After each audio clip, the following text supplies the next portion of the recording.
Good day, everyone. I'm Chris Michael, and we'd like to welcome everyone into the first ever edition of Coach Carnes' Corner, starring Jarrett Carnes, the head coach of the Liberty Girls basketball program. And Jarrett, thanks so much for being a part of us, and welcome to your show. Thank you for having me. I appreciate the opportunity, Chris.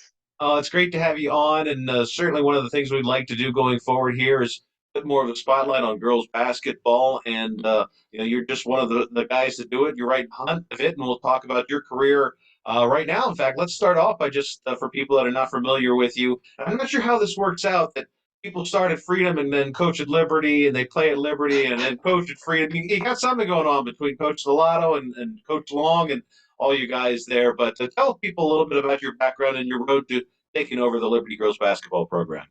Yeah, absolutely. I am a Bethlehem native. I've been here for 29 years. I went to Freedom, as you just mentioned. I played under Coach Joe Stellato, along with Nigel, as you mentioned as well.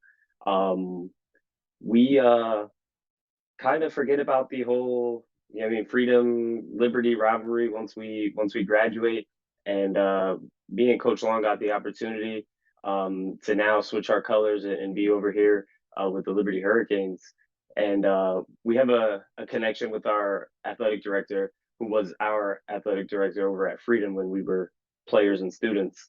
And now Fred Harris is over at Liberty. So we kind of got a little tie there.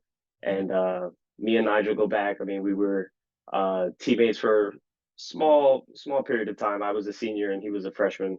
But yeah, I mean, now I'm with the Liberty Hurricanes under the girls program. Last year was my first year, which was a pretty decent year for us.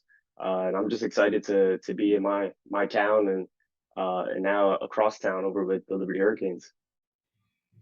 Well, you didn't mention it, so I'll go ahead and mention it. You had a great year last year, I think.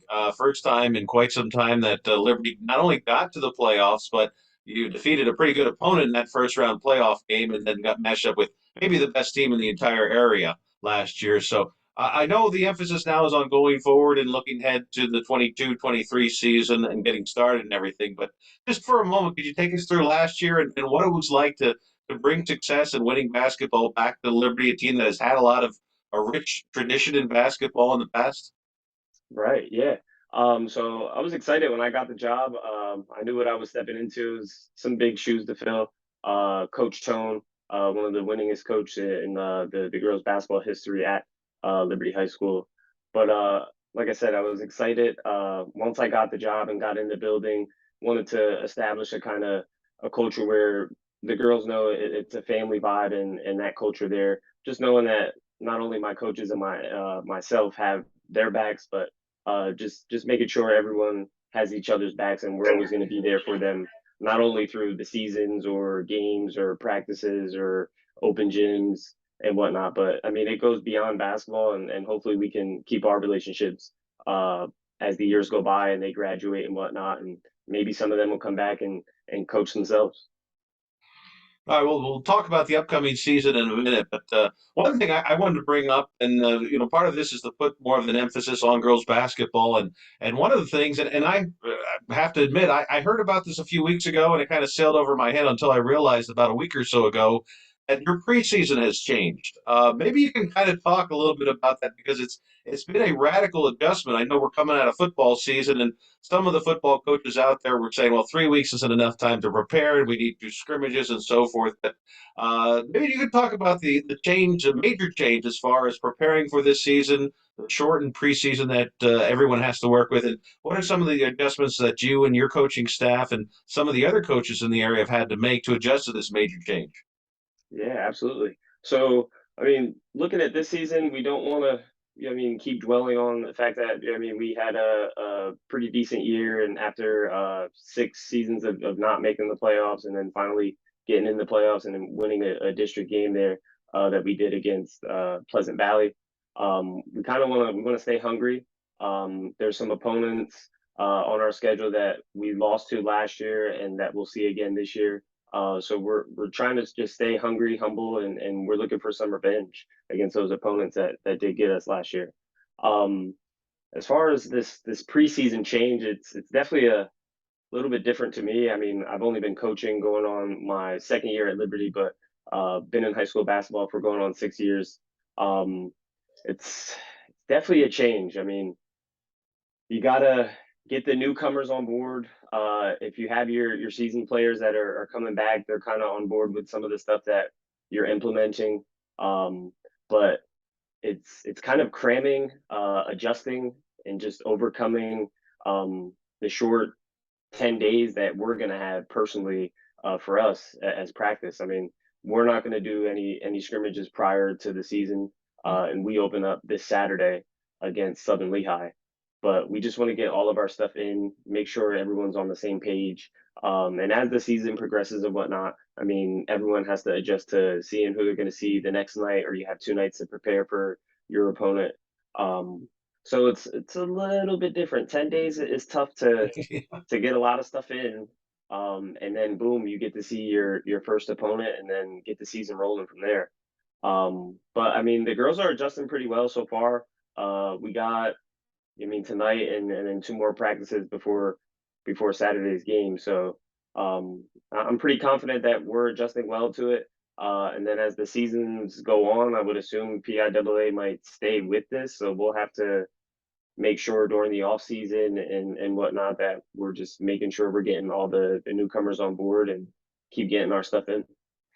Yeah, it's hard to believe just thinking 10 days to get ready for a season, but I know you'll do it, and all the coaches. We have a great stable of coaches in this area in particular. So I know it's a daunting Absolutely. task and trying to deal with this, but it'll be interesting to see the first couple weeks of the actual games how everything play out with this very shortened preseason. But as we embark on the season, it's going to be the first time in roughly 50 years that Mike Kopp is not going to be patrolling the sidelines somewhere. Nearly 50 years Central Catholic at Rockney Hall, and of course before that, 3 years at Notre Dame as the head coach there. What's it going to be like? I mean, I still can't get over the amount of wins, over 1,000 wins, and his longtime assistant Charlie Post kind of put that in perspective a couple years ago when he was like, "Well, you have to average like 26.5 wins a year for 48 years," and I mean, to what he's done is pretty remarkable. So maybe I know he kind of took over. His last year was your first year as a head coach, but what Hmm. what did Mike Cobb mean to you, and how much has he meant to Lehigh Valley and girls basketball and Pennsylvania girls basketball in general? Right. I mean, first off, just want to say hats off to Coach Kopp on a amazing career. I mean, 1,000 wins is that's tough to do. I mean, he's been around for a while. So obviously, when I was in high school, he was doing his thing over there at Central with the girls. But I mean, he has the championships, he has the titles, the division wins, and all that stuff there. But Central, legendary program there, speaks for itself. But what he meant to me was we only got to see Central once last year. They're not in our division, so we'll only see them once. And if we were to link up with Central and EPCs, you could see them twice a year. But he was welcoming. We went there, Rockney Hall. I love their gym, their setup. Very, as I said, legendary there. Gives you an old feel with the upper deck.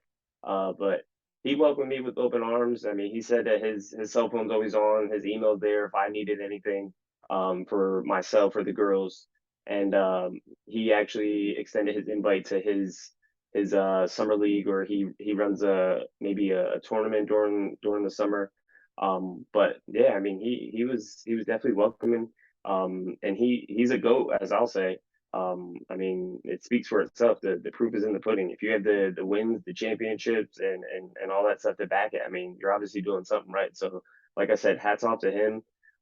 He gave me and the other coaches that are, uh, it might have been the postseason meeting, or yeah, I think it was the postseason meeting. He gave us a little speech, and he shed us some tears. He shows. I mean, he puts his heart into it. And you're not around that long for I mean 40 something years, and like I said, 1,000 wins. I mean, you're doing something right. So I'm sure his program and ex players and current players, um, he means a lot to them, and his team now. I'm sure he has some returners, so they're gonna miss him.